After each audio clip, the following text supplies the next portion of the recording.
गुरवे गौरचन्द्राय राधिकायै तदालये कृष्णाय कृष्णभक्ताय तद्भक्ताय नमो नमः। ॐ कात्यायनी महामाये महायोगिन्नधीश्वरी नन्दगोपसुतं देवी पतिं मे कुरुते नमः। दुर्गा दुर्गा दुर्गा আমরা দুর্গা মায়ের ধারাবাহিক আলোচনা করছি। তো আজকের এই দশমীতে প্রাণ কেঁদে উঠছে, মা চলে যাচ্ছেন। তো কিন্তু মা যাচ্ছেন না। নবদ্বীপ ধাম মাহাত্ম্যে মায়ের বর্ণনা আজকে করব। মাতা দুর্গা এক স্বরূপে তিনি নবদ্বীপে রয়েছেন, এক স্বরূপে কৈলাসে শিবের সঙ্গে রয়েছেন। নবদ্বীপে তিনি এবং শিব ঠাকুর নবদ্বীপের বিভিন্ন কর্নারে তিনি পূজিত হচ্ছেন। সাক্ষাৎ পার্বতী মাতা দুর্গা মাতাও তিনি এক স্বরূপে গৌর আরাধনা করছেন এই নবদ্বীপ ধামে। নবদ্বীপ ধামে তিনি আছেন, তাকে দর্শন করতে পারেন এবং তার কৃপা লাভ করতে পারেন। তারই পুতচরিত্র কথা বলে আমাদের এই বছরের দেবী পক্ষের যে দুর্গা পূজা আমাদের মহালয়া থেকে শুরু হয়েছিল, আজকে দশমীতে সমাপ্ত করব। মাকে আমরা কাছে পেয়ে গেছি। কিভাবে শুনুন তাহলে। নবদ্বীপ ধাম মাহাত্ম্যে শিল ভক্তিবিনোদ ঠাকুর মহাশয় তুলে ধরেছেন। একবার সত্যযুগে গৌরাঙ্গ মহাপ্রভু এসেছেন, কলিযুগে আলোচনা শুরু হয়েছে সত্যযুগে।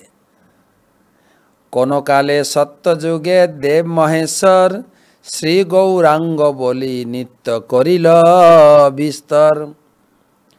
একদিন সত্যযুগে কৈলাসে গৌরাঙ্গ মহাপ্রভুর নাম কীর্তন করতে করতে শিব ঠাকুর অত্যন্ত আনন্দিত চিত্তে নৃত্য করছেন। গৌরাঙ্গ গৌরাঙ্গ গৌরাঙ্গ গৌরাঙ্গ বলে কীর্তন করছেন। আর প্রভুর সেই গৌরাঙ্গ নাম কীর্তনে তার যে ভাবাবেগ, তার যে আনন্দ উচ্ছল জীবন, চোখ দিয়ে একদম ঝরঝর করে অশ্রুধারা প্রেমাশ্রু বয়ে চলেছে। পার্বতী দেখে, প্রভুকে দেখে খুব আনন্দিত চিত্তে জিজ্ঞাসা করেন।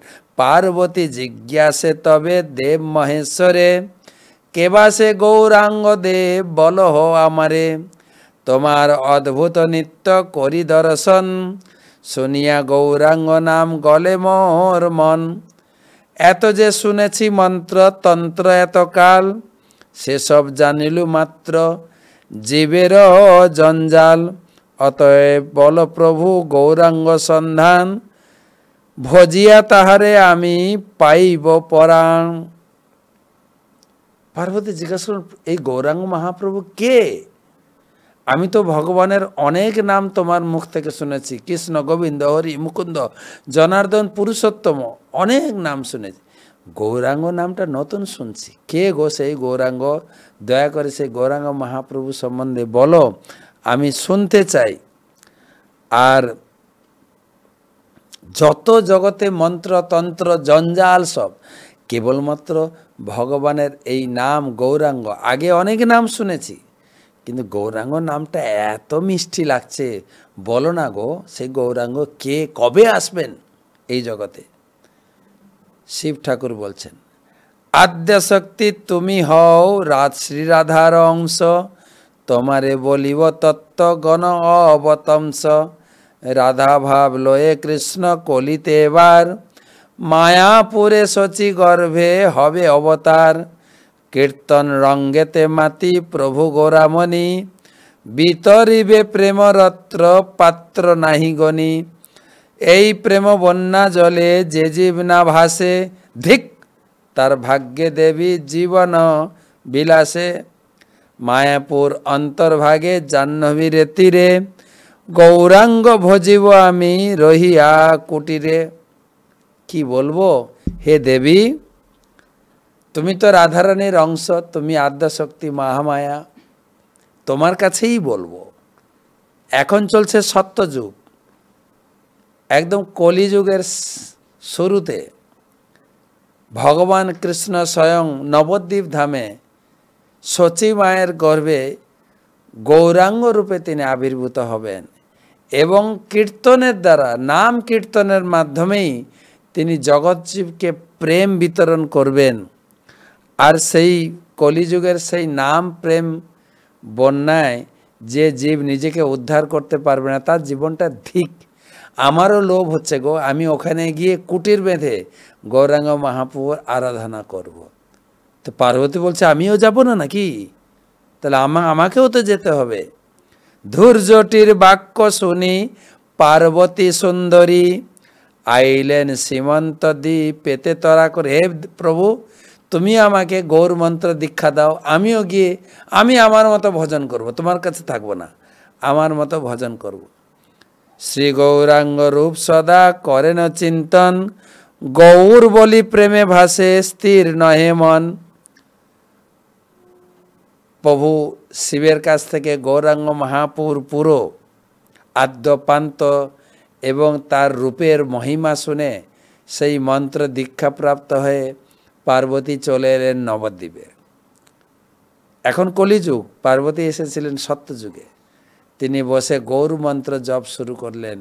এখন ধ্যান মুদ্রায় বসে গৌর গৌর গৌর গৌর গৌর গৌর গৌরাঙ্গ গৌরাঙ্গ গৌরাঙ্গ গৌরাঙ্গ গৌরাঙ্গ গৌরাঙ্গ, একদম ধ্যানস্থ চিত্তে এবং তার দৃষ্টি সত্যি নাসিকাগ্রে, এবং তিনি যম নিয়ম আসন প্রাণায়াম প্রত্যাহার ধারণা ধ্যান সমাধি এই অষ্টাঙ্গ যোগে যুক্ত হয়ে তিনি গৌর মন্ত্র জপ করতে শুরু করলেন। সত্যযুগের কথা কিন্তু। কতদিনে গৌরচন্দ্র কৃপা বিতরিয়া পার্বতীরে দেখা দিল সগনে আসিয়া। তখন তো সত্যযুগ, কিন্তু পার্বতীর সামনে তিনি গৌরাঙ্গ মহাপ্রভু দর্শন দিলেন। তার দর্শন কেমন ছিল সেটাও দেখে নেন। পার্বতী কী রূপে গৌরাঙ্গ মহাপ্রভুকে দর্শন করেছিলেন। সুতপ্ত কাঞ্চন বর্ণ দীর্ঘ কলেবর, মাথায় চাচরকে সর্বাঙ্গ সুন্দর, ত্রিকচ্ছ করিয়া বস্ত্র তার পরিধান, গলে দলে ফুলমালা অপূর্ব বিধান। প্রেমে গদগদ বাক্যে কহে গৌর রায়, বলো গো পার্বতী কেন হাইলে এথায়। মহাপ্রভু সেই তার তপত কাঞ্চন সোনার মতো দেখতে গৌরাঙ্গ মহাপ্রভুর বর্ণ, মাথায় চাঁচর কেশ, ধুতি পরেছেন ত্রিকচ্ছ, আর গলায় সুন্দর মালা ঝুলছে। আর হাসতে হাসতে বলছেন, দেবী তুমি সে কৈলাস ছেড়ে এখানে কেন, এখানে কার ধ্যান তপস্যা করছ। আর পার্বতী উঠে জগতের প্রভু পদে পড়িয়া পার্বতী, জানায় আপন দুঃখ স্থির নহে মতি। ওহে প্রভু জগন্নাথ জগত জীবন, সকলের দয়াময় মোর বিড়ম্বন। তব বহির্মুখ জীবের বন্ধন কারণ, নিযুক্ত করিলে মোরে পতিত পাবন। হে প্রভু আপনি করুণাময়, সারা জগৎকে করুণা বিতরণ করছে, কেবল আমাকে দিচ্ছেন না। আমার প্রতি আপনার করুণা শূন্য। বুঝলেন কেন না? আপনি আমাকে নিযুক্ত করেছেন যে ভগবানের বহির্মুখ জীবকে ত্রিশূল দিয়ে শাস্তি দিয়ে জেলখানায় পুরে রাখতে। আমি সেই কাজে যুক্ত আছি, তাই আপনার কৃপা আমি লাভ করতে পারছি না। আর আমি থাকি সেই কাজে সংসার পাতিয়া, তোমার অনন্ত প্রেমে বঞ্চিত হইয়া। লোকে বলে যথা কৃষ্ণ মায়া নাহি তথা, আমি তবে বহির্মুখ হইনু সর্বথা। আপনার তো কৃপা লাভ করতে পারছি না, প্লাস আপনার ভক্তরাও মায়া মায়া বলে আমার থেকে দূরে সরে থাকে, আমার কাছে আসে না, আপনার সঙ্গ থেকে বঞ্চিত এবং আপনার ভক্তের কৃপা থেকেও বঞ্চিত, ভক্ত সঙ্গ থেকে বঞ্চিত। দুর্গা মা বলছেন, গৌরাঙ্গ মহাপ্রভু এবং দুর্গা মায়ের এই প্রসঙ্গ আলোচনা আপনারা পাবেন নবদ্বীপ ধাম মাহাত্ম্য। গৌরাঙ্গ মহাপ্রভু বলে, না না না, শ্রী গৌরচন্দ্র তবে প্রসন্ন হইয়া বলিব পার্বতী শুন কথা মন দিয়া, তুমি মোর ভিন্ন নহ শক্তি সর্বেশ্বরী, এক শক্তি দুই রূপ মম সহচরী। তুমি, আমি শক্তিমান, তুমি শক্তি, আমরা ভিন্ন নই তো। এক শক্তি দুই রূপে কাজ করে। কি কি? স্বরূপ শক্তিতে তুমি রাধিকা আমার, তুমি রাধিকা স্বরূপ শক্তিতে, কিন্তু বহিরঙ্গা রূপে রাধা তোমাতে বিস্তার। বহিরঙ্গা রূপে তুমি দুর্গা, স্বরূপ শক্তিতে বৃন্দাবনে তুমি রাধা। তুমি বলে একজন ব্যক্তি কি করে দুই হয়? শক্তি তো যেরকম ইলেকট্রিক, এই ইলেকট্রিককে আপনি যদি ফ্রিজে লাগান ঠান্ডা, হিটারে লাগলে হিট, লাইন তো একটাই। তো ভগবানের শক্তি যখন যেখানে যে রূপে প্রয়োজন, বৃন্দাবন লীলাতে তার রাধারানী, এবং এই জগতের জগৎ জীবকে সায়স্তা করতে তিনি ত্রিশূল ধারিণী দুর্গা। গৌরাঙ্গ মহাপ্রভু বলছেন একই ব্যক্তি। তুমি নইলে মোর লীলা সিদ্ধ নাই হয়, তুমি যোগ মায়া রূপে নীলাতে নিশ্চয়, ব্রজে তুমি পৌর্ণমাসী রূপে নিত্যকাল, আর নবদ্বীপে থাকো তুমি পৌড় মায়া সহ ক্ষেত্রপাল। তো এই আলোচনা হচ্ছে, তখন পার্বতী দেবী প্রার্থনা করলেন, হে প্রভু, আমি শুনেছি আপনি এই নবদ্বীপ লীলা, কলিযুগে আপনি নবদ্বীপে আপনার নবদ্বীপ লীলা সম্পাদন করবেন। আমার প্রভুর মুখে আপনার মহিমা আমি শুনেছি, আমার খুব ইচ্ছা হচ্ছে আপনার নবদ্বীপ লীলা আমি দর্শন করব। আমাকে একটু স্থান এবং অনুমতি প্রদান করুন। তখন মহাপ্রভু বললেন, ব্রজে তুমি পৌর্ণমাসী রূপে নিত্যকাল, তুমি পৌর্ণমাসী রূপে তুমি বৃন্দাবনে রয়েছ, আরেক স্বরূপে নবদ্বীপে পৌড় মায়া সহক্ষেত, তুমি নবদ্বীপে পৌড় মায়া রূপে থাকো। গৌরাঙ্গ মহাপ্রভু পার্বতীকে কি বলবেন, 2 কাঠা জমি বা কি বলে ফ্ল্যাট রেন্ট করে ভাড়া করে দিয়ে গেছেন। সত্যযুগ থেকে তিনি আছেন পার্বতী এক স্বরূপে নবদ্বীপে, তার নাম হচ্ছে পৌড় মায়া। আপনারা যারা নবদ্বীপ থেকে, নবদ্বীপের দিক থেকে মায়াপুরে এসেছেন, নবদ্বীপ স্টেশন থেকে ঘাট পেরিয়ে এসেছেন, দেখবেন ঘাট পেরানোর আগে জায়গার নাম হচ্ছে পোড়ামা তলা, তার সম্পূর্ণ নাম হচ্ছে পৌড় মায়া। সেখানে পৌড় মায়ার মন্দির রয়েছে, বিশাল বটবৃক্ষের নিচে তিনি সেবিত হচ্ছেন, তিনি সেখানে বসে জগৎজীবকে কৃপা করছেন। তাই আমার গুরুদেব বলেন, যারা নবদ্বীপে আসবে, যারা মায়াপুর বেড়াতে আসবে, অবশ্যই তোমরা যখন স্টেশনে যাওয়ার পথে সেখানে পৌড় মায়া দেবীকে প্রণাম করবেন, তিনি তোমাদের গৌর ভক্তি দান করবেন। তাই আজকে বিজয়া দশমীর দিনে মা চলে যাচ্ছেন বলে দুঃখ হচ্ছে বটে, কিন্তু এই আলোচনা থেকে আমরা বুঝতে পারছি মা কিন্তু নবদ্বীপে রয়েছেন।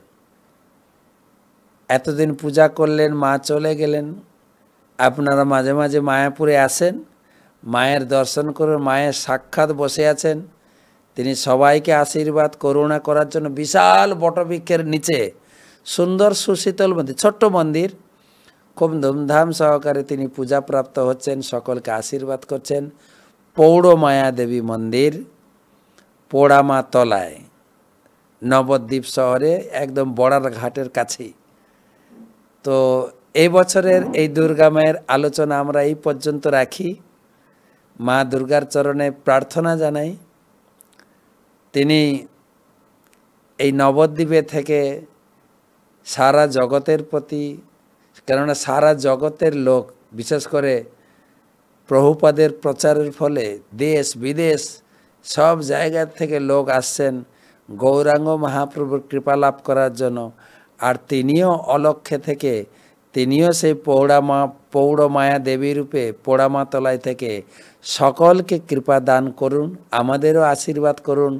আমরাও গৌরাঙ্গ মহাপ্রভু কৃপা লাভ করে আমরা গৌরাঙ্গ মহাপ্রভুর সংকীর্তন প্রেমে নিজের জীবনকে উৎসর্গ করে আমরা ভগবত ধামে যেন পৌঁছে যেতে পারি, এবং জগৎ জীবের কাছে প্রচারের জন্য তার আশীর্বাদ প্রার্থনা করি।